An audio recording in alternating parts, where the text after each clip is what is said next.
organizing this event, IABC Queensland. Thank you to my colleagues at Staffbase. I see Ramak is here from Staffbase. Thank you all for having me. I was really looking forward to this afternoon, and to have this opportunity to chat with you about something that I'm extremely passionate about, and that is employee communications technology, in particular, intranets. Hold on a second. That's somehow or another we jumped too far ahead. Give me 1 second. I don't want to. There we go. All right. As I was introduced, I'm Jeff Corbin. I am Principal Strategic Advisor for Internal Communications at Staffbase. Just a little background for those of you who aren't familiar with us at Staffbase. We are the leading employee communications management software platform. What is that? It's a lot of words. It's a communications platform that includes a mobile employee app solution. It includes a modern intranet, front door intranet. We acquired, maybe some of you are familiar with a company called Banana Tag, which is the leading email newsletter product that has now been incorporated fully into the Staffbase platform as Staffbase email. We have a digital signage solution. We are deeply integrated with Microsoft 365. Basically, everything that you all as communications professionals need in a technology solution to make you as efficient and as effective in your work, especially when it comes to communicating with your employees. You can see here on this slide, our primary mission, our key value proposition at Staffbase is to provide you with a single place to be able to create all of your communications, and then to be able to distribute those communications via the appropriate channels, and also to be able to, and this is quite important, we'll talk about it in a little bit, to be able to target and to personalize communications to the different employee audiences that you have within your organizations. What really has me quite excited about working at Staffbase is that we are working with so many amazing global companies. I have the opportunity to consult with many of these companies who have really recognized that a single communications platform can save them so much time, so much resources, money, by allowing them to consolidate the numerous tools and technology subscriptions that you're all probably currently using. So that's a little bit about Staffbase. What brought me to Staffbase? You heard my background, which has been actually 25 years in communications, as was mentioned by Emma, first running a corporate communications PR consulting firm as its CEO, where I specialized in employee communications, other areas of corporate communications, and then also having started a mobile app technology company that was focused on employee communications, which actually, interestingly, was a competitor to Staffbase. This is when I met the founders of Staffbase, and I always felt through our conversations that we were very much aligned on the value that technology could bring to communications professionals and helping them to be more efficient in their work. So I've now been at Staffbase for 3 years, or just about 3 years. Really, for the past 10 plus years, I have been all about employee communications and how technology can help companies, you as the communications professionals who work for these companies, to be better at what you do. I've also been part of the proliferation of mobile employee communication solutions really since the very beginning, which was in the, I guess you would say, the early 2010s. And I've spent the recent years of my career focusing on corporate intranets, both with respect to mobile devices as well as the desktop. And really, that's what I'm here to talk about today. What should companies be thinking about in 2023 with respect to their intranets? What's involved in creating an intranet, and who should take the lead on modernizing probably what has been in existence in many of your organizations for many, many years, or to the extent that an intranet doesn't exist, and we do see occasions where companies don't have an intranet. what's involved in creating a new one from the beginning, from scratch. So to get us started, I just want to talk a little about the history of intranets. I'm sure you're all aware intranets have been around for quite some time now. They actually date back to the early 1990s when companies started to have very basic web pages that employees could access to get certain important information. 2001 was a very critical year, really a turning point for intranets, because this was the year when Microsoft launched SharePoint, which, as we all know, gave rise to intranets that were more common and that really set into motion platforms with sophisticated functionality and integrations with other workplace tools and systems. And if you think back to the very early 2000s, for those of you who were in business like I was in the early 2000s, Microsoft, many other software technologies, they were hosted on premises, or on-prem as it is known colloquially. And as a result of this, when cloud computing started to evolve and software as a service technologies, as we know them today, became more common, Microsoft didn't have to worry. And the reason for this was that they were already installed. They already had a significant install base in so many companies. In fact, today, 80%, it's amazing, this is an amazing statistic, 80% of companies around the world are using Microsoft. Many of them have SharePoint as the backbone for their intranets. So let's fast forward a couple of decades. 2020, we all know what happened in early 2020 with the global pandemic. What was interesting at that time was the pandemic shed light on something, which was that employees who were now working from home, they were having a very difficult time finding the information that they needed to do their work and to be productive. Why was this? It was because the SharePoint intranets, which they were using and had grown for years, if not decades, they were kind of a mess. And I'm sure for those of you who use SharePoint, have SharePoint as your intranet, you know what I'm probably talking about. So the pandemic and employees working from home forced companies to start to have to rethink their current intranet situation, and either to modernize their SharePoint with alternative front door solutions, or to start from scratch, or at least think about how they could supplement what they had with more modern intranet solutions like Staffbase. Regardless, it's now, as we know, 2023. Hybrid working environments are not going away anytime soon, although there's a lot of talk here in the States regarding having employees go back to work, especially in the financial services industry. I'm not so sure how that is going in Australia. This has caused companies to question and to ask themselves what they should be doing. How can they fix their current intranet situation? And also, who should take responsibility for leading the charge with respect to their intranets? We all know that for years, IT was the one who owned companies' intranets, right? This made total sense since intranets were considered technical in nature. Also, those in IT were the ones who really understood the needs of their organizations when it came to important issues like database management, security, and also had a broader understanding of their company's overall technology infrastructure.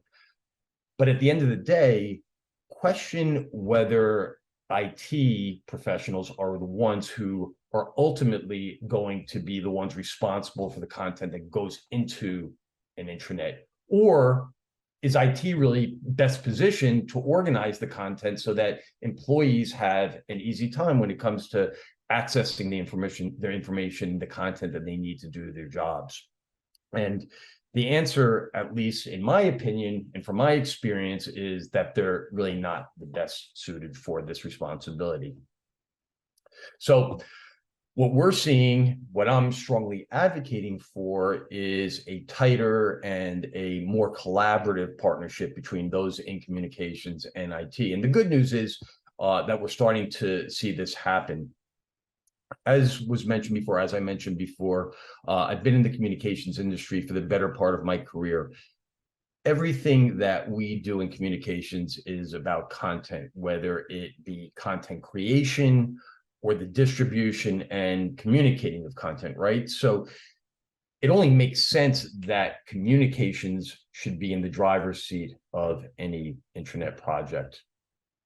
That being said, having worked with a lot of companies and helped in designing and creating their intranets, I know that the thought of doing this, creating a new or supplementing an existing intranet, can be a pretty overwhelming principle, right? As I hope to show you today, this doesn't necessarily have to be the case. There we go. I'm a pretty visual person. You all remember what this is, what these things are? It's a Rubik's Cube, right? We've all probably played with them. They've been around for a long time. When I think about intranets of the past, also intranets today, I think about the Rubik's Cube puzzle before the puzzle actually begins. It's a mess, right? That's the on the left side of the screen. The goal of the puzzle is to clean it up by having the same color on the same side. I view the creation of an intranet basically the same as the Rubik's Cube. It's a puzzle. It's fun. It's challenging. It takes time. But when it's complete, when you get all the colors on the same side, it's so satisfying. It's the same thing with creating a intranet, and I hope that by the end of this presentation, you feel the same way. I recently published a 5-part article on reimagining and modernizing a corporate intranet. It was published in an online publication called Reworked, which is focused on employee communications and employee experience. We at Staffbase have taken the article and repurposed it in this white paper. You see the URL on the screen. I think someone, maybe Bree, can put it into the chat so that you have easy access to the white paper. With the time that I have left, I want to share with you some of the key takeaways from the article that really demonstrates, I hope, why communications professionals should be taking the lead on any intranet project and what you all need to do to be successful in strategizing, concepting, and then launching a new intranet. You can see here, I've synthesized it into 7 steps to follow. What I could tell you is, having consulted with many companies recently on this at Staffbase, companies like General Electric, which is using Staffbase as the communications platform for their intranet as they transform from a single public company into 3 separate public companies. Companies like Alaska Airlines, John Deere, who are using Staffbase for their intranet. If you follow these steps, not only are they going to work, but they're going to set you as communications professionals up for success. So I'm going to talk briefly about each of them. The first step is to define the problem to be solved. And here are a few of the challenges, problems that companies have communicated to me over the years. Things like, we've grown so fast, so significantly over the years, our current intranet just doesn't work and it keeps on crashing. I've also heard from some companies that a large percentage of our employees, especially those who are on the front line, they don't sit in front of computers, therefore they can't access the intranet and the content that's in it. Another challenge is that companies have too many systems that are being used, so therefore employees don't know which one to go to for what they need.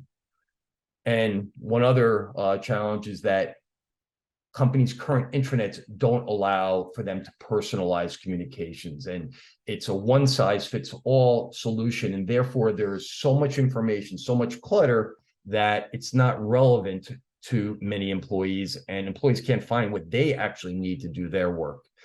So understanding, acknowledging the problem to be solved is going to be the first and necessary step that you need to take, especially to get buy-in from leadership, as well as budget for a project that's going to be as significant and important as this. The second step is to really understand your organization and all of the different employee constituencies that exist within it.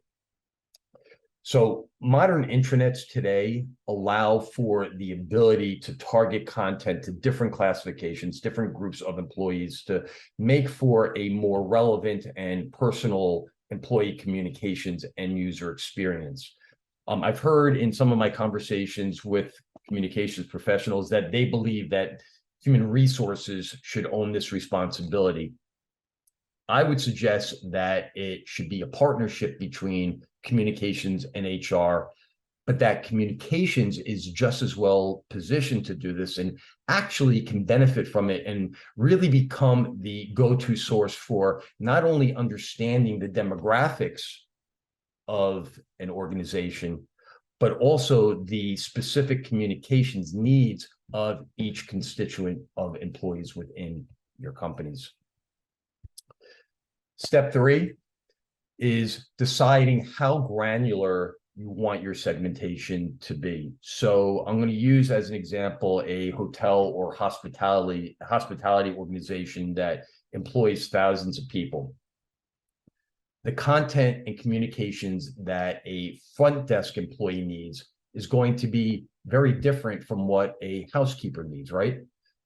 The information that is required by the valet parking attendant is going to be different from the information, the content that is needed by their managers. So modern intranet technologies like Staffbase allow you to essentially slice and dice your company's employee database and to be able to get as granular as you want, with the purpose of providing each employee with a really relevant and individualized intranet content experience, which undoubtedly drives adoption and engagement. So this now takes us to the fourth, definitely the most critical step in this process, which is determining your content strategy. As I mentioned before, there is going to be a lot of content that's going to have to come into your company's intranet. And I know that when starting out, thinking about all this content, it might seem overwhelming to be able to get your hands around it. What I'm going to show you now, it doesn't have to be. So I've come up with a few more steps that I believe can help you to streamline the process. The first is going to be to create a catalog of all the content exists that you believe will need to migrate to the new intranet. And this can come from various sources. It can be from a table of contents from your current SharePoint. It can come from the categories of content that exist on the homepage of your current intranet. It can come from indexes from other content repositories like Box or Dropbox, OneDrive, Google Drive. Simply put, what you need to do is dedicate some time, probably at least a good day, just start creating a big old list of the various content, various categories that you can think of.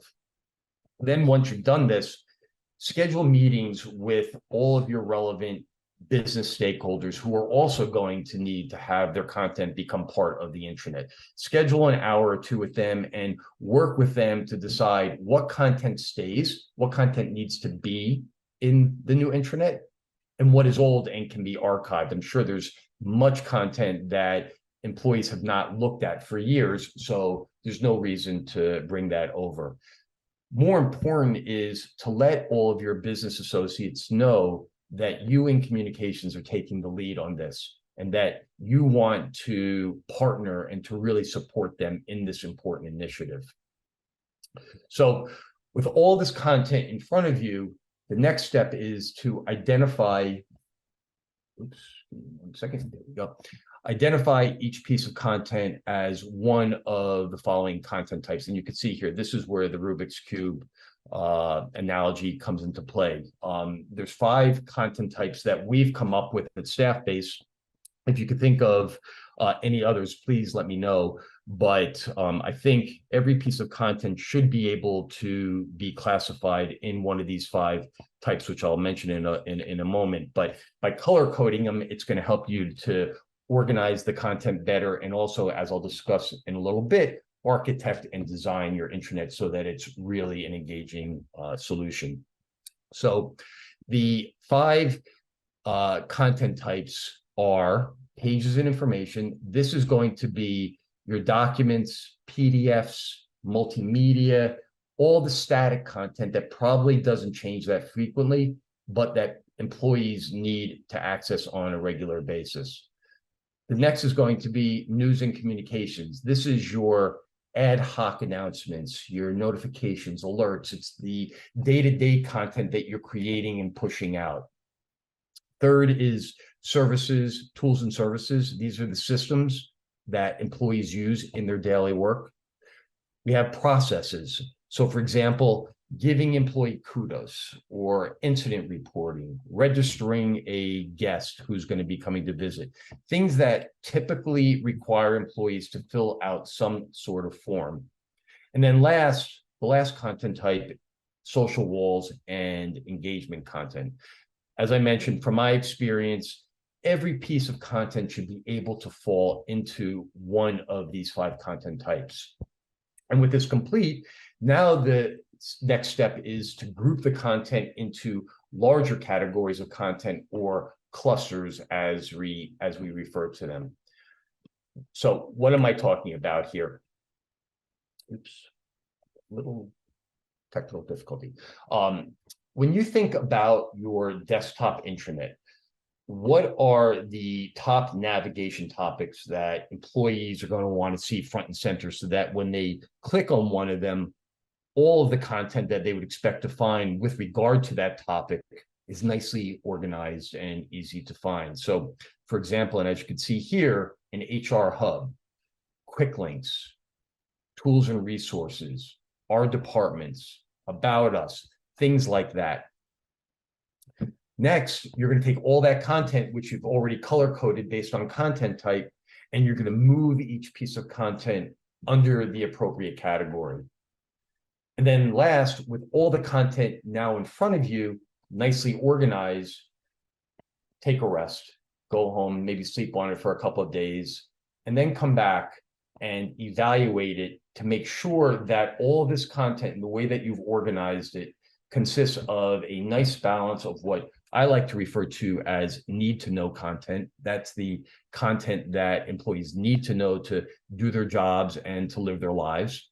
And the nice-to-know content, that's the content that might not be mission critical to an employee doing their work, but it is certainly critical to furthering the mission, the vision, and the values of your organizations. It's that feel-good content, that engaging content that gets employees excited about working at your company, and also has the potential to create a better sense of community within your organizations. So that's content strategy, definitely the most time-consuming and involved part of the process. Definitely worth investing a good amount of time in this step. So we've now covered 4 of the 7 steps. The remaining 3 are definitely not as complicated, but I can tell you they're equally as important, since these are the ones that are going to get employees to start actually using your intranet, and also to engage with it on a weekly, if not a daily basis. So step 5 is to prioritize the content categories based on how you believe the typical employee would view the importance of it. So if you think back to the content clusters that I showed before, HR hub, tools and services, prioritize them based on how you feel employees would want to see them in priority. So number each of the clusters 1, 2, 3, 4, 5, 6, 7. And from there, it's up to us to bring the content to life by architecting and designing the content into the technology platform that you decide to work with. Many of the modern intranet platforms that are out there, like Staffbase, they make this easy to do, or they at least should make this easy to do, since they were developed for non-techie communications professionals like myself. Three very basic principles to think about when designing your intranet. You can see them here on the slide. What I could tell you from helping many companies design, architect their intranets, is that you don't need to be a graphic designer to be good at this. The three principles are simplicity. Keep it really simple. Don't worry about getting fancy with elaborate designs. The second is going to be familiarity. We want to create a user experience that employees are familiar and that they're comfortable with. So, for example, let's take the non-desk worker who probably is going to be accessing your intranet through their mobile device. And any intranet needs to have a mobile component, a mobile employee app component, in order to satisfy the communications needs of folks that aren't sitting behind desks on as part of their day-to-day jobs. So, thinking about the non-desk worker and their consumption of content through a mobile device, let's try to emulate the social apps that they're familiar with, like Facebook, LinkedIn, Instagram. Think about news feeds, scrolling carousels as ways to deliver your employees important news and information. The third principle is organization. Bottom line is that employees just want to be able to find their content. So let's keep the homepage, other pages of your intranet clean and organized. Rule of thumb is that an employee should be able to get to the content that they're looking for in no more than 2, maximum 3 taps of a mobile employee app or clicks on a desktop intranet. All right, we've made it to the last step, step 7, when launching a new intranet, and that is the communication surrounding it, and then actually launching the solution, the platform. I think you'll all agree, I hope you'll all agree, probably preaching to the choir here, that anything new requires some form of change management communications. The bottom line is that no one likes change. So communicating the thinking behind a new intranet, or for that matter, any new technology, is going to require some sort of hand-holding, as well as explaining the value that the platform, that the solution is intended to bring. I can tell you again, from working with hundreds of companies, a new intranet or mobile employee app, it's all positive. It's about wanting to help your employees to be more efficient in their work, right? It's about wanting to be more transparent and immediate in the delivery, in the communications of information to employees. And it's also about wanting to make the lives of employees better and to save them time by providing them with their content, with their communications in a way that is convenient to them, whether it's through a desktop computer, a mobile device, digital signage screens, whatever the channel might be.